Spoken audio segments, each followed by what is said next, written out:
तो चलिए आज बात करते हैं भारत के दिल की यानी मध्य प्रदेश की। कैसे बना ये राज्य, इसकी कहानी बड़ी दिलचस्प है।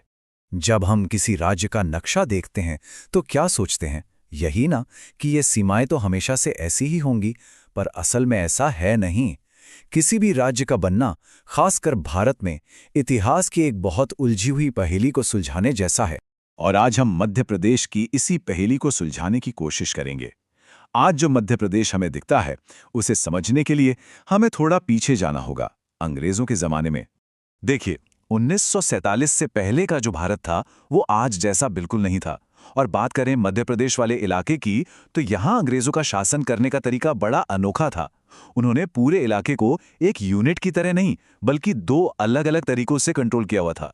और यही यही जो दोहरी नीति थी ना, इसी ने आज़ादी के बाद होने वाली सारी उथल-पुथल और मुश्किलों की ज़मीन तैयार कर दी थी। एक तरफ सीधा कब्जा, दूसरी तरफ राजा नवाबों के जरिए हुकूमत। इसकी शुरुआत होती है 1818 में, जब अंग्रेजों ने मराठों को हराकर इस इलाके में अपनी पकड़ बनाई। फिर आया 1857 का विद्रोह। उसके बाद तो उन्होंने कंट्रोल और भी टाइट कर दिया और सेंट्रल प्रोविंस बना दिया, और आखिर में 1936 तक बरार को भी मिला लिया। मतलब एक सदी से भी ज्यादा वक्त लगाकर उन्होंने धीरे धीरे अपना पूरा सिस्टम खड़ा किया। फिर आया 1947। अंग्रेज चले गए, लेकिन पीछे छोड़ गए एक बिखरा हुआ नक्शा। अब जो नई भारतीय सरकार बनी, उसके सामने एक पहाड़ जैसा काम था, इन सब टुकड़ों को जोड़कर एक देश बनाना। और अकेले मध्य प्रदेश के इलाके में पता है कितनी रियासतें थी? 1, 2, 10 नहीं, पूरी 79। जी हाँ, 79 छोटी बड़ी रियासतें, जिन्हें जोड़कर आज का मध्य प्रदेश बनना था। सोचिए जरा, कितना बड़ा काम होगा ये। तो सवाल था कि इन 79 टुकड़ों का करें क्या? इसका हल निकाला गया एक बहुत ही स्मार्ट 3 स्टेप्स वाले फॉर्मूले से। पहले तो सारे इलाकों को उनकी कैटेगरी में बांटा गया, फिर उन्हें 3 बड़े ग्रुप्स में डाला गया, और आखिर में इन ग्रुप्स को नाम दिया गया पार्ट ए, पार्ट बी और पार्ट सी। तो चलिए अब एक एक करके इन तीनों पार्ट्स को समझते हैं कि ये थे क्या और इनमें कौन कौन से इलाके शामिल थे। सबसे पहले बात करते हैं पार्ट ए की। ये हिस्सा सबसे सीधा और सरल था। इसमें वो इलाके आते थे जिन पर अंग्रेज सीधे हुकूमत करते थे, यानी सेंट्रल प्रोविंस और बरार। इसकी राजधानी बनी नागपुर, और इसमें कुल 15 रियासतें मिलाई गईं। अब आता है पार्ट बी, जिसे नाम दिया गया मध्य भारत। इसमें बड़ी बड़ी और ताकतवर रियासतों को शामिल किया गया, जैसे ग्वालियर और इंदौर। और ये रियासतें इतनी पावरफुल थीं कि यहां एक नहीं बल्कि 2-2 राजधानियां बनी, ग्वालियर सर्दियों के लिए और इंदौर गर्मियों के लिए। इसमें कुल 25 रियासतें थीं। और आखिर में था पार्ट सी, विंध्य प्रदेश।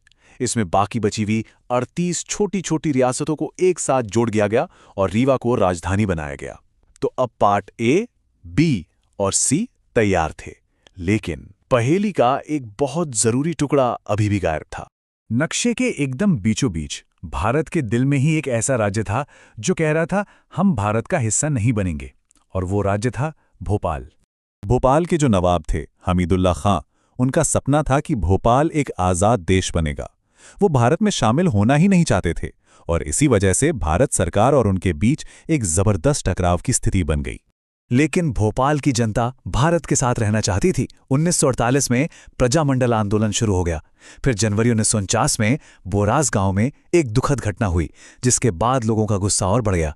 आखिर में सरदार वल्लभ भाई पटेल के भारी दबाव के आगे नवाब को झुकना पड़ा, और जून 1949 में भोपाल भी आधिकारिक तौर पर भारत का हिस्सा बन गया। तो अब देखिए, सारे टुकड़े अपनी अपनी जगह पर आ चुके थे। Part A, part B, part C, और वो सबसे मुश्किल टुकड़ा भोपाल भी। अब जाकर वो नींव तैयार हुई जिस पर आज का आधुनिक मध्य प्रदेश खड़ा है। तो अगली बार जब कोई मध्य प्रदेश का नक्शा देखे, तो ये याद रखना जरूरी है कि ये सिर्फ कागज पर खींची लकीरें नहीं हैं। ये उन दर्जनों रियासतों, उन अलग अलग इतिहासों और उन संघर्षों की कहानी है जिन्हें एक साथ जोड़कर ये राज्य बना है। ये तो जैसे कई ऐतिहासिक धागों से बुना हुआ एक खूबसूरत कालीन है, और ये हमें एक बड़े सवाल पर लाकर छोड़ देता है।